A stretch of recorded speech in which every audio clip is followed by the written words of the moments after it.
Détendez-vous, fermez les yeux. Vous êtes en juin 2008.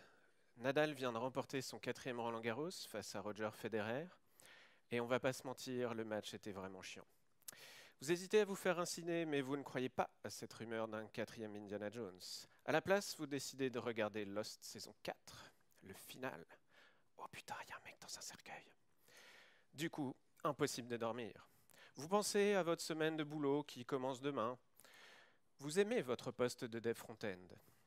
Vous avez essayé plusieurs frameworks JavaScript, mais ces derniers jours, vous êtes plutôt Team jQuery. Grâce à lui, les bugs d'IE8 ne vous font presque plus peur.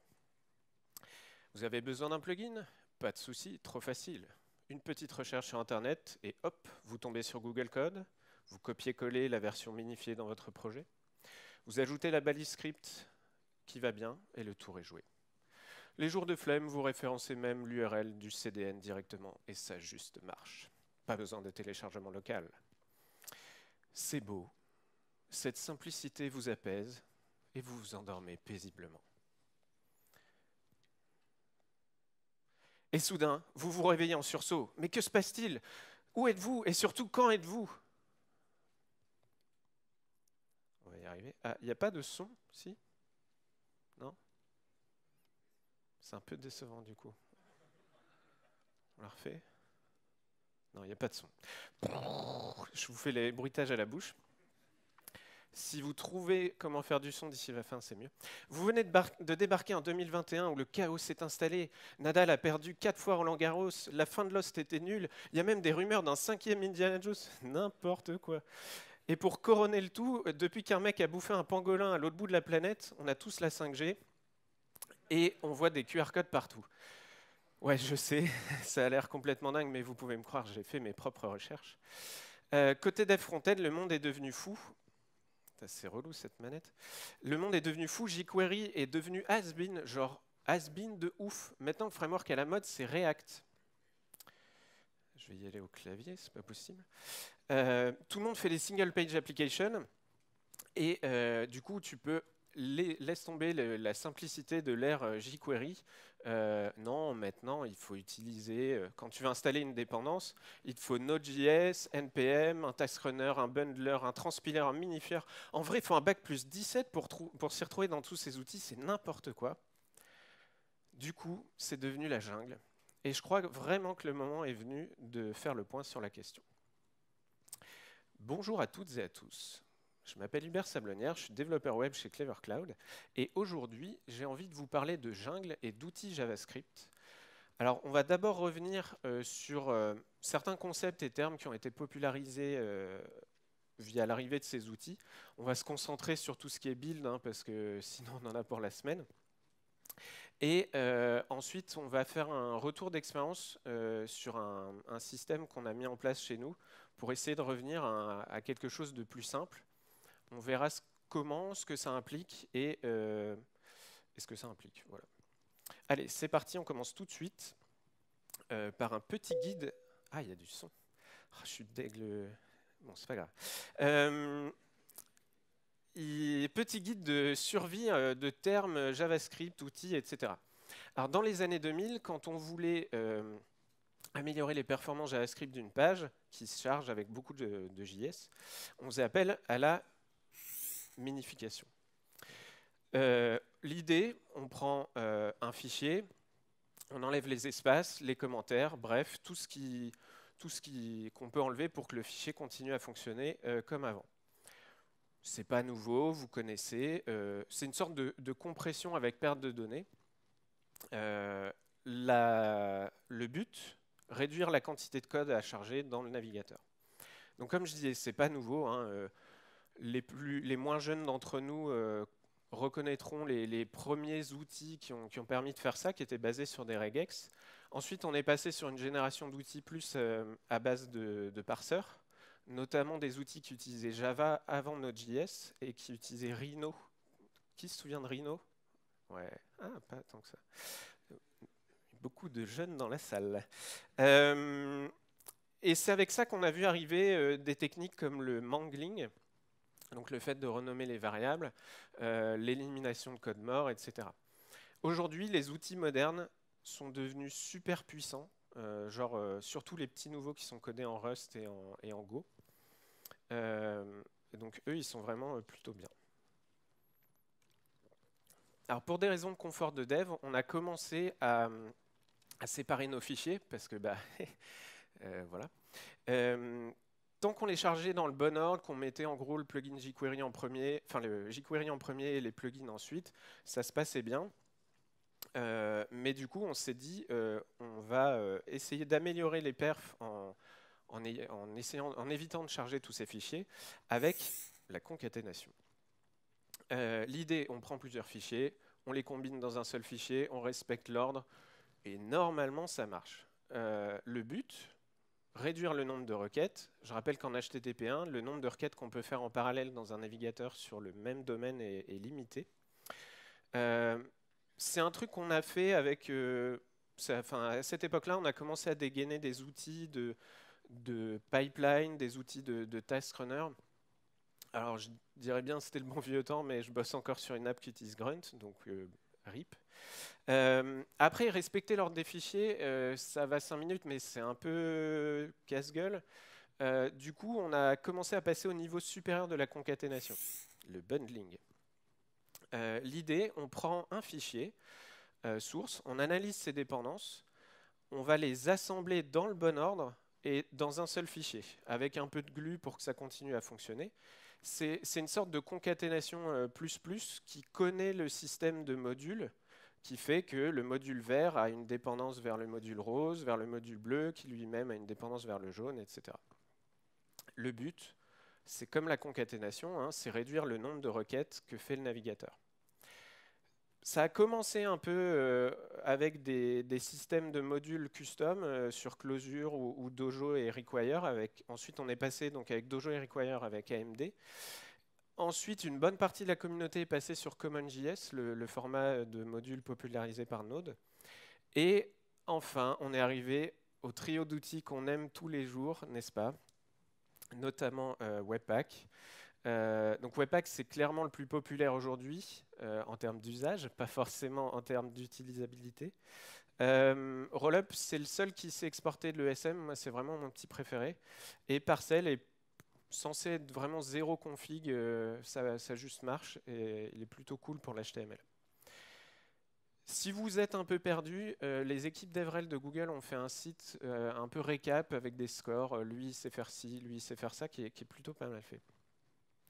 Alors, comme pour la minification, on va retrouver une nouvelle génération d'outils qui sont entre autres les mêmes. Hein, ESBuild et le projet SWC a aussi un bundler, SPAC, qui envoie du pâté, quoi. Enfin, si on regarde, ESBuild est capable de bundler et de minifier en 0,37 secondes, pendant que tous les autres mettent quasiment 100 fois plus, je vais l'en faire, 100 fois plus de temps pour faire la même chose. C'est juste hallucinant.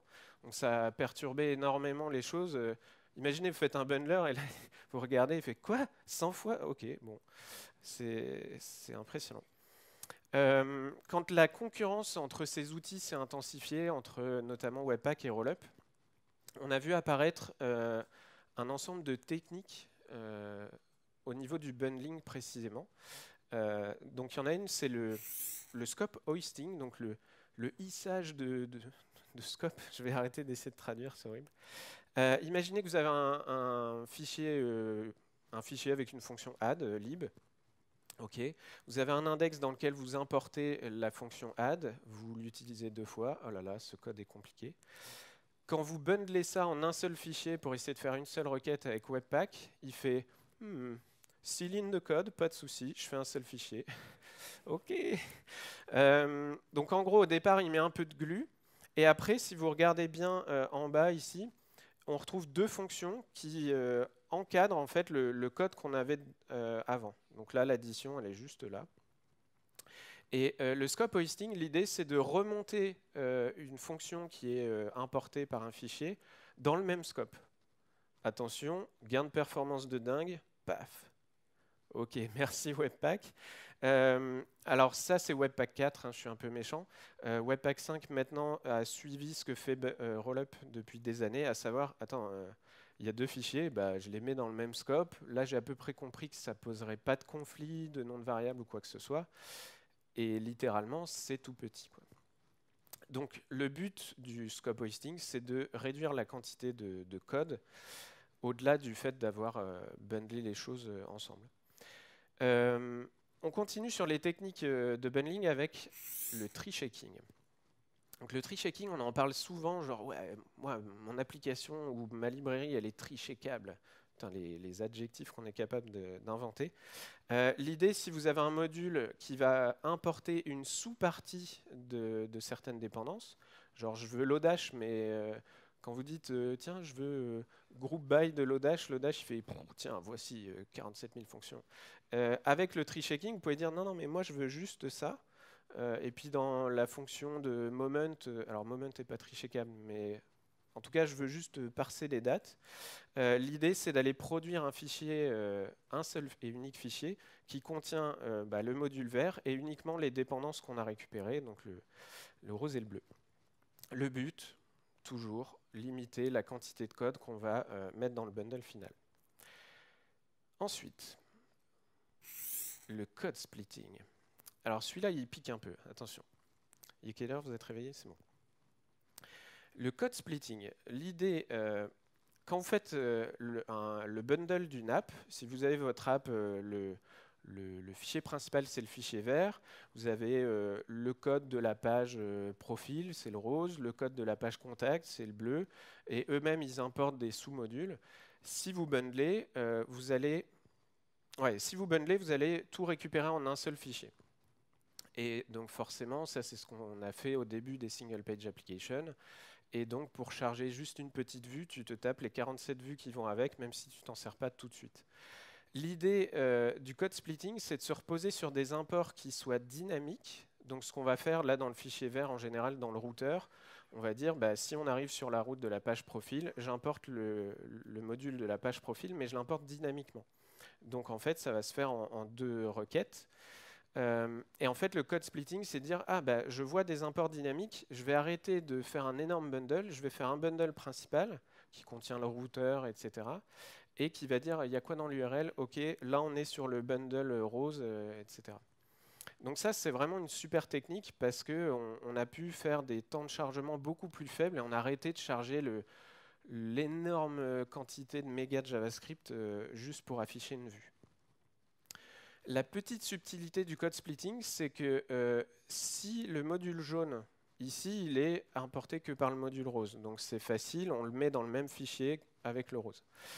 Si rose et bleu importent le module jaune, là, le bundler va être capable de générer un morceau, un chunk, et dire « Ah ouais, mais celui-là, j'en ai besoin dans les deux, donc je le mets à part. » Et comme ça,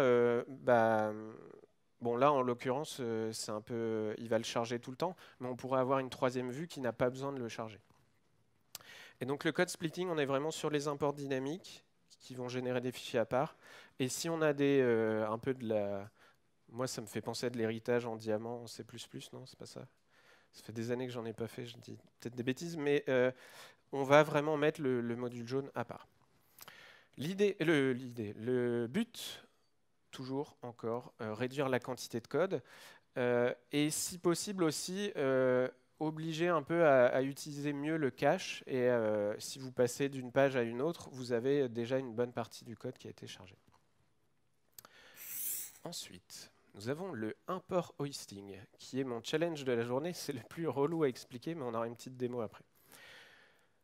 Si vous avez un fichier one, ok, il fait rien, il retourne 1. Vous avez un fichier 2 qui importe le fichier one. Jusque-là, tout va bien. Vous avez un fichier index qui est un peu votre fichier principal. Si l'index importe tout et que tout importe one, bon, vous dites si on bundle, c'est dans un seul fichier. Okay. Mais si, de par cette histoire de code splitting, de chunk, à la fin, vous vous retrouvez avec 3 fichiers, le navigateur, il charge index, il fait « Ah, attends, j'ai besoin de 2 ». Il charge 2, et il fait « Ah, attends, j'ai besoin de 1 ». Ça va créer un effet escalier de ouf dans le chargement des requêtes. Et donc, l'import hoisting, le hissage des imports, c'est de dire, attends, si tu prends un DEX, à la fin de la fin, tu vas avoir besoin de one, donc importe-le tout de suite, sans importer quoi que ce soit, donc juste importe le fichier. Et du coup, il va faire la requête tout de suite, et au moment où il va importer 2, il l'aura déjà, etc. Donc ça, en fait, ça réduit l'effet escalier. Ce matin, vous révisez aussi le code de la route, c'est bien. Le but, donc réduire l'effet escalier. Dernière technique qui va se baser sur le graphe de dépendance, le content hashing. Alors, c'est aussi un truc qu'on a appelé le raving, le versionning. L'idée, elle est super simple, vous la connaissez. Vous avez un fichier, vous prenez le contenu, vous calculez une somme, et vous allez mettre cette somme dans le nom du fichier. Si le fichier change, la somme change. Ça, vraiment, c'est indispensable pour forcer le navigateur à utiliser le cache au maximum possible. Ça, c'est le but. Voilà. Il reste 2 points que je vais évoquer. Contrairement à tout ce qu'on vient de voir sert à améliorer les performances de l'utilisateur. Donc, je vais le rappeler plein de fois, mais tous ces outils-là, ils ont une importance quand même pour l'utilisateur. Après, on a 2 trucs un peu plus pour nous, les devs, c'est la résolution de modules. Donc, en fait, on va très souvent, on utilise npm pour récupérer des dépendances. Donc, on va faire des imports from et on met le nom de la dépendance sur npm. Ça ne marche pas dans un navigateur. Un navigateur, il sait faire un import, c'est standard maintenant, ça marche partout. Par contre, il sait faire une URL relative, mais il ne sait pas faire Redux, il ne sait pas le trouver, quoi. Donc la résolution de module, c'est en général votre Webpack ou autre qui va dire « Attends, Redux, il est à tel endroit dans tes nodes modules. » Ça paraît simple, c'est ultra compliqué. Parce que derrière, dans node module /Redux, il y a plein de versions de Redux. Et donc votre bundler est capable de trouver celle qui vous correspond par rapport à 10 milliards de configurations qui existent. Donc contrairement aux autres, celui-là, il sert à nous faciliter la vie à nous. Autre et dernière technique que vont utiliser toute cette série d'outils, c'est le transpiling. C'est une sorte de compilation en fait. On en a 2 formes. Le fait de compiler un langage vers JavaScript. JSX est un langage, que vous le vouliez ou non. En tout cas, on peut se battre après, mais moi, c'est mon opinion. Ou TypeScript, ou CoffeeScript. Wow, ok. Ou pour venir convertir une version très récente de JavaScript vers une version plus vieille, pour que ça marche dans tous les navigateurs. Donc l'idée, toujours, c'est de faciliter la vie des devs.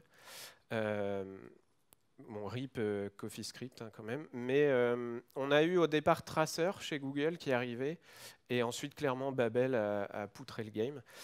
Je veux aussi préciser TypeScript, c'est un langage, c'est un type checker, mais c'est aussi un outil qui sert juste à transpiler du JavaScript récent vers du JavaScript vieux. Et moi, parfois, ça me gêne que finalement ce projet fasse autant de choses. Pareil, c'était un sujet à débat. Encore une fois, on va retrouver la nouvelle génération d'outils basés sur Go et Rust. Nouveau player interne, c'est Rome. On en reparlera à la fin. Alors, je sais pas vous, mais quand je vois ça, mon cerveau il fait... Genre, j'ai une petite voix de petit vieux boomer dans ma tête qui fait « Oh bah franchement, c'était mieux avant, hein ». Gênance. Non, faut faire attention avec la nostalgie, c'est un peu comme l'alcool, ça peut faire dire pas mal de conneries. Du coup, on va tenter de rester sérieux et on va se poser objectivement la question. D'un côté, quand je vois cette complexité, j'ai envie de dire oui. Oui, c'était mieux avant, je mettais ma balise script jQuery. On compte plus les articles sur la JavaScript fatigue, sur le fait que finalement il y a énormément de choix, énormément de diversité, on ne comprend pas tel outil se ressemble, est-ce que c'est les mêmes, du coup les choix sont difficiles. Quand on va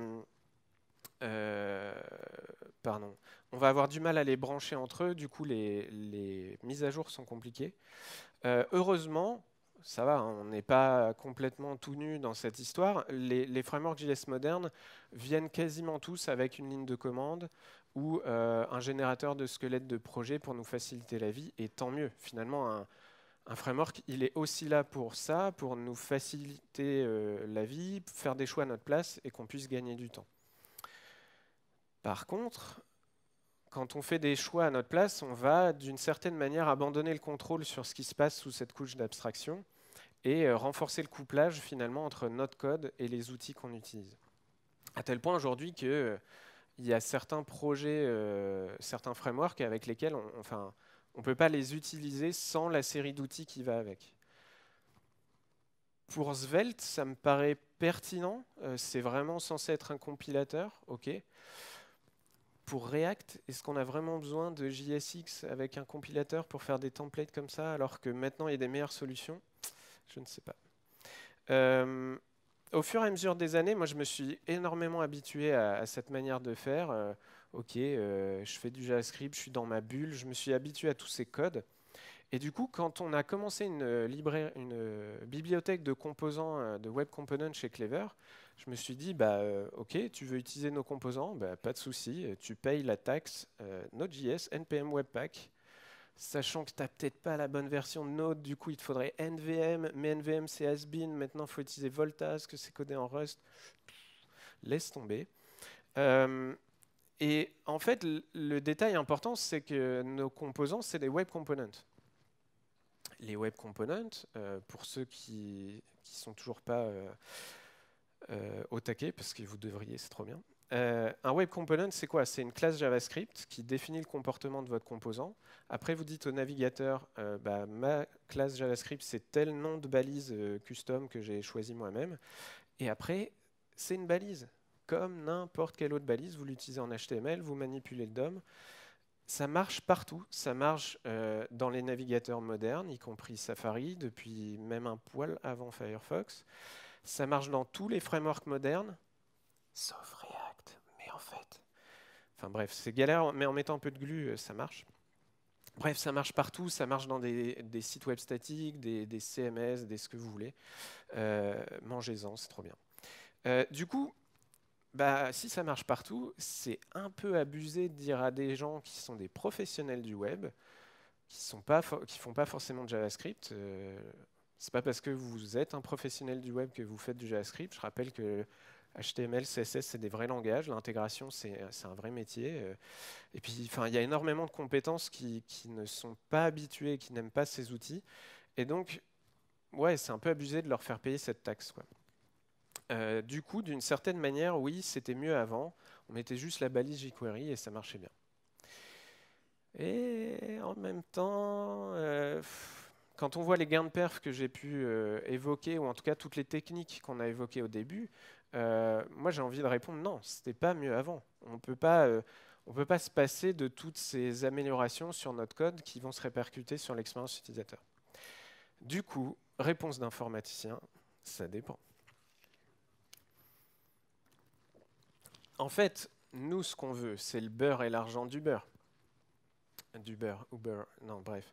Ce qu'on veut, c'est finalement la simplicité qu'on avait avec jQuery avant, une balise vers un CDN, etc., mais avec les performances des outils d'aujourd'hui.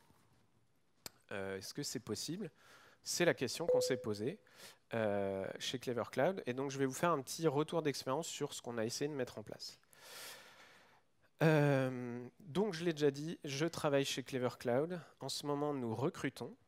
N'hésitez pas, nous recrutons notamment une personne front-end pour nous accompagner. Je fais coucou à cette personne qui est en train de regarder la vidéo, parce qu'il y a à peu près 20 minutes, je lui ai demandé de regarder cette vidéo. Salut l'onboarding. En fait, on a décidé de construire une bibliothèque de composants dans un projet à part, des web components, codé avec du JavaScript, tout ce qu'il y a de plus classique, et la bibliothèque Lit, anciennement appelée Lit Element. Maintenant, ils ont un logo, ça y est, c'est trop bien. Au départ, on voulait s'en servir sur une de nos applications internes, l'application interne publique, la console d'administration des utilisateurs. On documente tout ça dans un storybook. Storybook, c'est trop bien.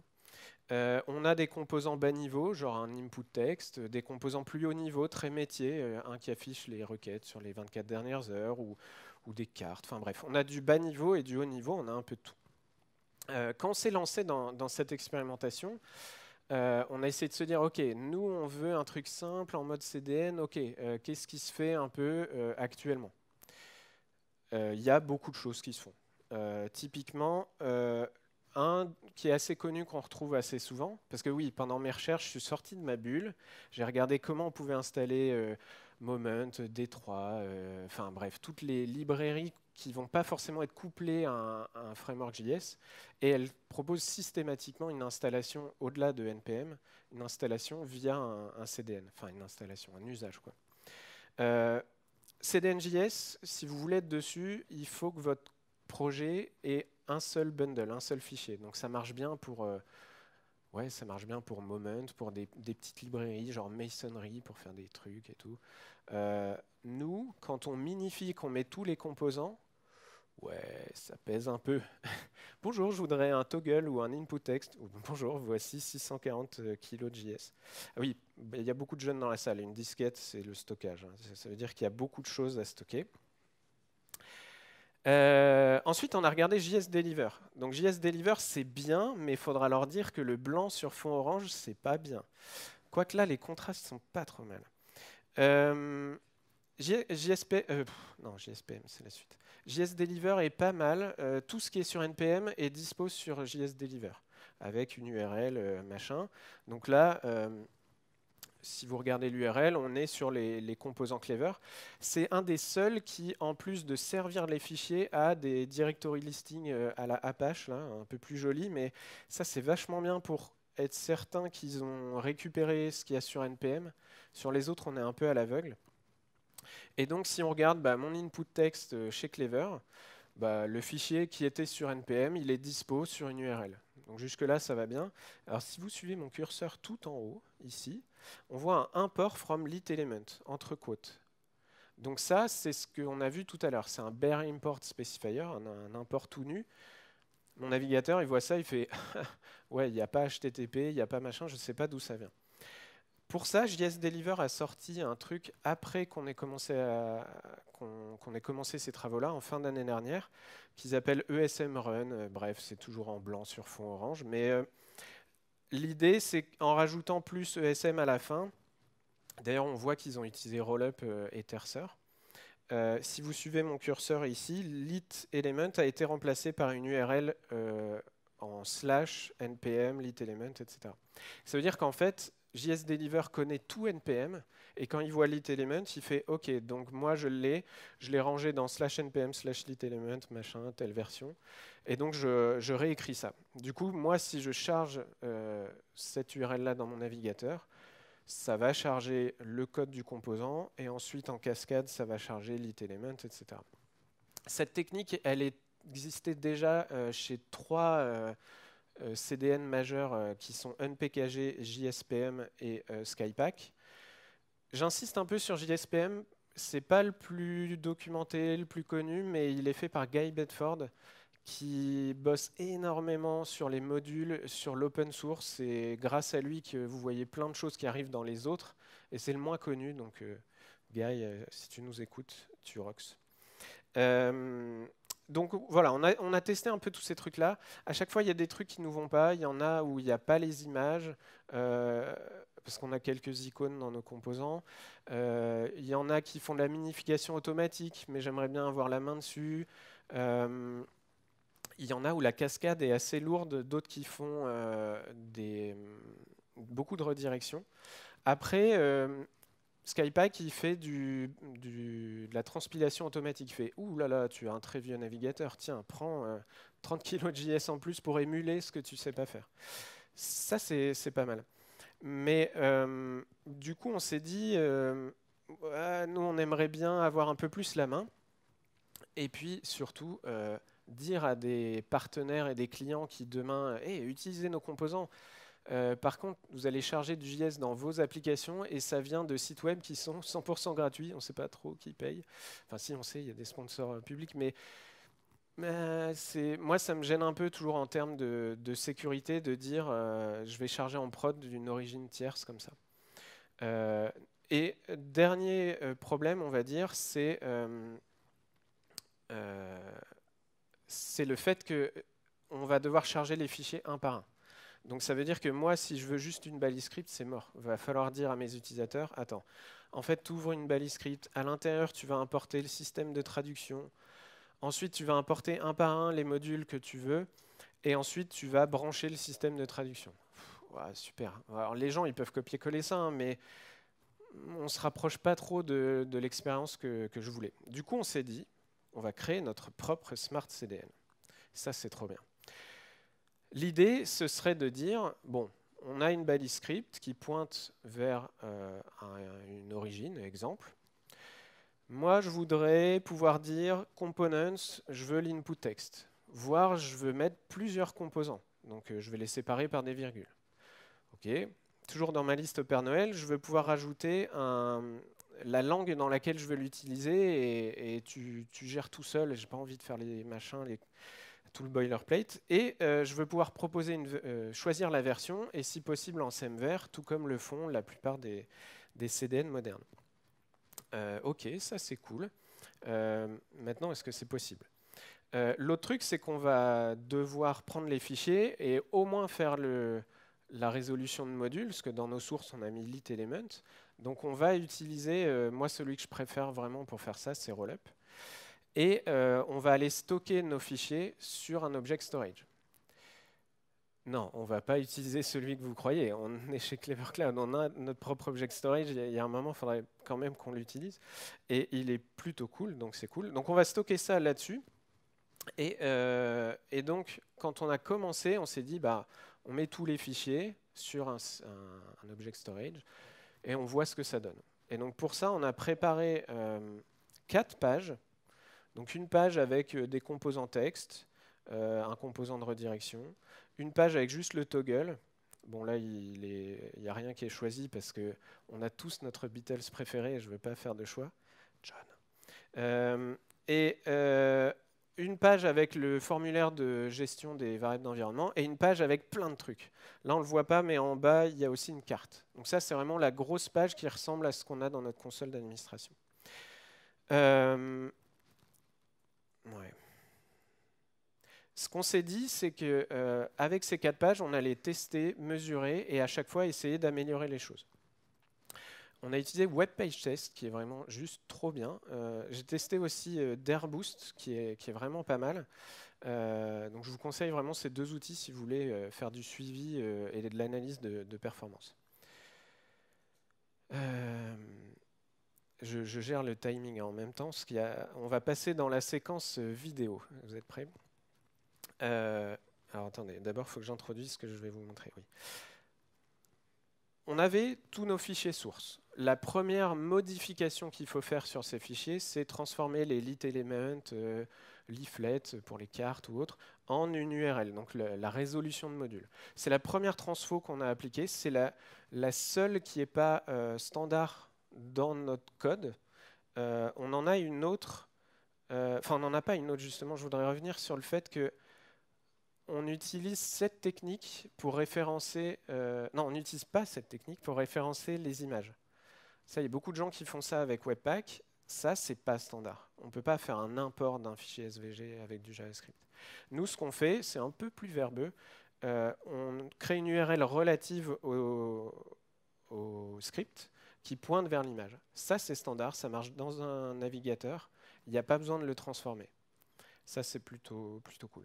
Bref, du coup, vous êtes prêts? On va prendre les fichiers bruts, pas minifiés, rien tel quel, les sources avec juste les imports qui marchent, versus ce qu'aurait pu faire quelqu'un qui aurait fait le npm install, le bundling, le HTTP, enfin, en gros, quelqu'un qui aurait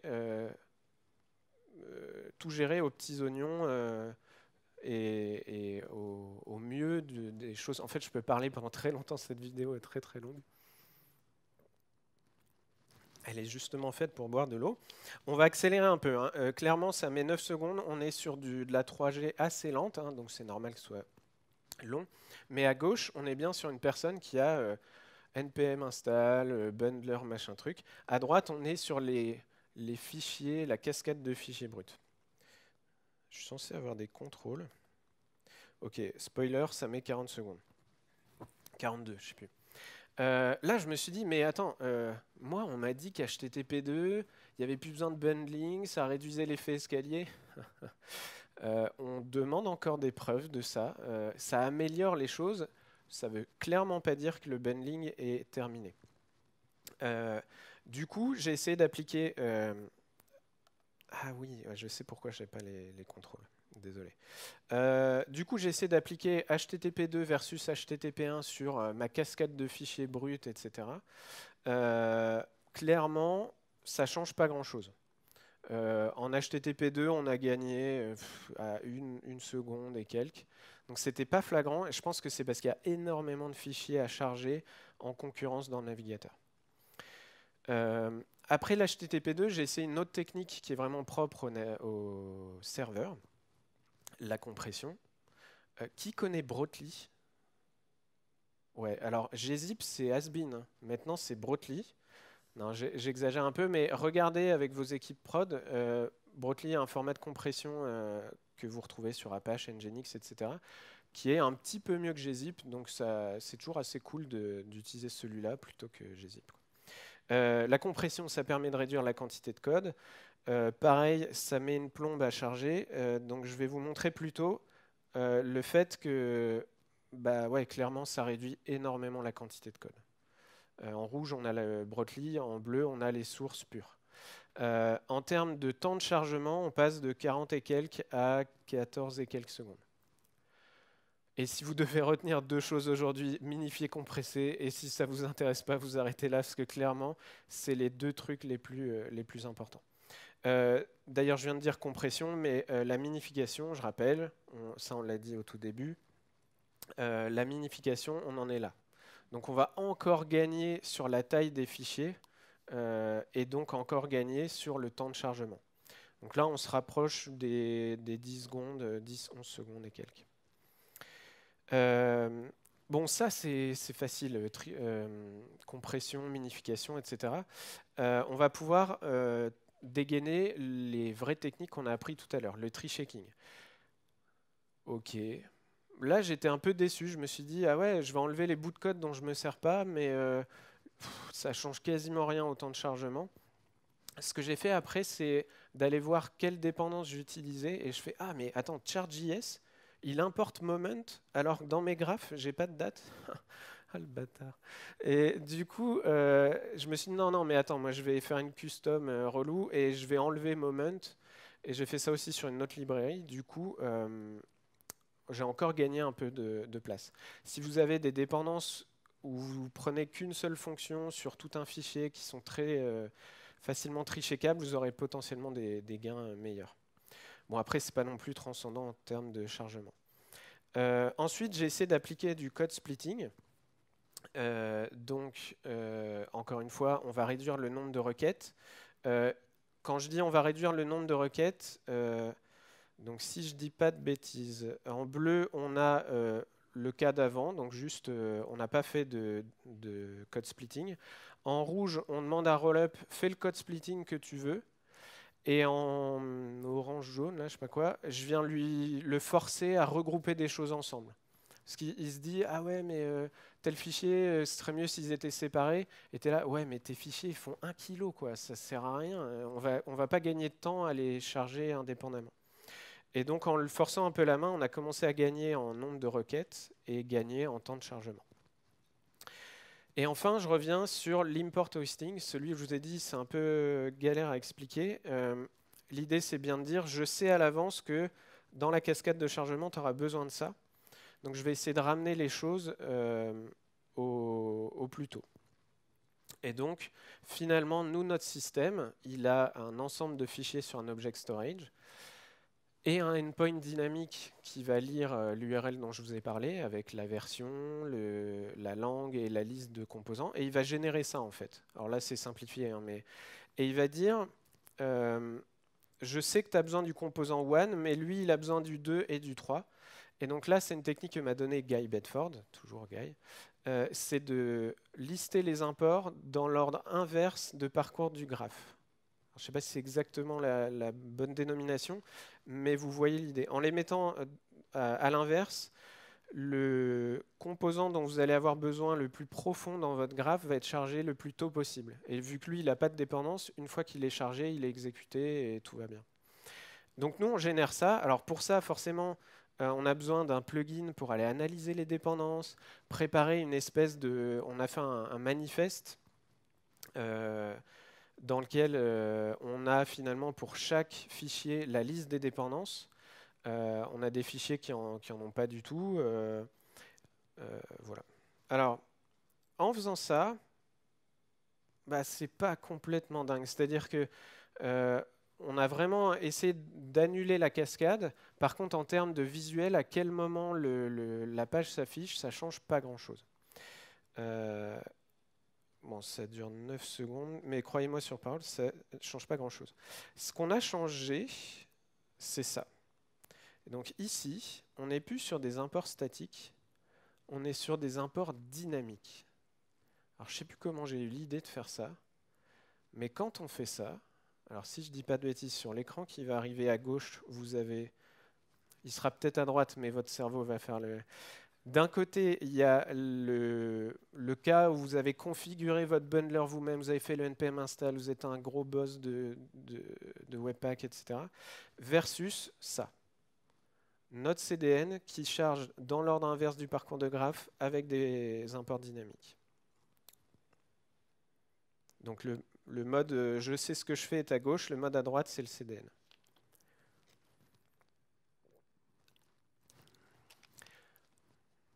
Moi, je vois ça, je tombe par terre, je me dis c'est trop bien. Alors, je vais la refaire. À gauche, vous avez fait le npm install, vous avez réglé votre bundler, vous êtes le chef. Vous dites, OK, moi, je sais faire des pizzas maison, j'ai besoin de ça, j'ai besoin de ça, j'ai besoin de ça. À droite, c'est une pizza surgelée Picard, vous la mettez au four, ça juste marche et ça fait des meilleurs perfs. Moi, je trouve ça plutôt cool. Je vais mettre sur le compte de la fatigue votre manque d'enthousiasme. Si vous êtes curieux, on a mis sur une page toutes les étapes. Alors là, je vous ai montré essentiellement l'exemple avec tous les composants, mais à chaque fois, on a essayé de comparer tous les exemples. On a même sur cette page un mode pour aller changer les réglages du serveur à la volée pour relancer des tests. Enfin, je me suis bien éclaté, mais si vous êtes curieux, c'est assez cool. Il nous reste 2 minutes pour pas du tout de temps. C'est génial. Le endpoint dynamique qui génère tout ça, alors le plugin Rollup qui va parser tout et faire le manifeste, il est open source, je l'ai montré. Le endpoint dynamique qui génère le tout est aussi open source. Donc si c'est un projet, un sujet qui vous intéresse, n'hésitez pas à nous contacter, on pourra en discuter entre nous. À la fin, ça ressemble à ça. Alors, est-ce que je peux... Non, je peux pas cliquer là-dessus, c'est quand même pas possible ça. Voilà, ça ressemble à peu près à ça. On a les imports qui sont faits. En plus, les fichiers ont été versionnés avec des hashes. On a même une technique pour essayer de précharger les images, etc. Et ce qui est assez marrant, c'est que si je passe... Donc là, je suis en version 6 en anglais. Si je passe... Alors, on va dupliquer l'onglet. Voilà. Si je passe en français... donc si je passe de l'un à l'autre, eh bien, tous les fichiers sont exactement les mêmes, sauf la langue. Bon, après, le moment où vous changez de langue n'est pas forcément le cas de figure le plus utile, mais en tout cas, on va se reposer un maximum sur le cache. L'autre truc marrant... Non. Alors... 7... Ouais, l'autre truc marrant, c'est que si on passe entre la 6 et la 7, bah, par exemple, les vendors n'ont pas changé. Et ça, c'est aussi une des différences qu'on a par rapport au CDN qui existe, c'est qu'on n'a pas le numéro de version dans les URL le moins possible, donc on va vraiment gagner énormément en temps. Ok, donc au niveau timing, c'est la cata. Allez voir tout ça. Depuis, on s'en sert sur notre documentation de ce système. On s'en sert sur notre page de pricing qui est faite en WordPress aussi. Bref, on s'en sert partout. C'est trop bien. J'ai plus beaucoup de temps pour cette conclusion, donc je vais la réduire à 6 secondes. Retenez que c'est important de produire une expérience à la fois do it yourself, je sais ce que je fais, donne-moi le bundler, machin truc, et de ne pas oublier que dans le web, il n'y a pas que JavaScript, et de fournir une expérience beaucoup plus plug and play. Je mets ma pizza au four, tout fonctionne et tout va bien. Clairement, la complexité des outils n'est pas prête de s'arrêter. Ouais, plug and play versus performance. Et j'espère que ça vous a donné des idées, donné envie d'expérimenter. Et donc, encore une fois, retenez-le, il n'y a pas que JavaScript dans la vie. Je vous remercie beaucoup.